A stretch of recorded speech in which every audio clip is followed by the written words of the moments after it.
अर्धसूत्री विभाजन। तो अर्धसूत्री विभाजन के बारे में क्या ध्यान रखना अपने को। अर्धसूत्री विभाजन लैंगिक जनन करने वाले जीवों की अर्धसूत्री विभाजन लैंगिक जनन करने वाले जीवों की द्विगुणित जनन कोशिकाओं तथा थैलोफाइटा के युग्मनजों में होता है। अर्धसूत्री विभाजन लैंगिक जनन करने वाले जीवों की द्विगुणित जनन कोशिकाओं तथा थैलोफाइटा के युग्मनजों में होता है। अर्धसूत्री विभाजन क्या होता है।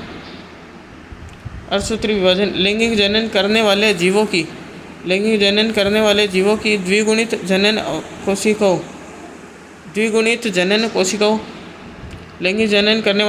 द्विगुणित जनन कोशिकाओं तथा थैलोफाइटा के युग्मनजों में होता है।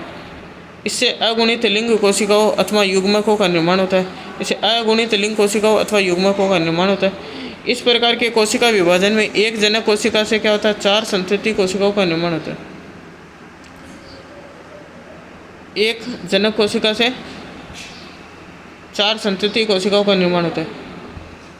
एक जनक कोशिका से क्या होता है, 4 संतति कोशिकाओं का निर्माण होता है। इस प्रकार के कोशिका विभाजन में एक जनक कोशिका से 4 संतति कोशिकाओं का निर्माण होता है तथा जनक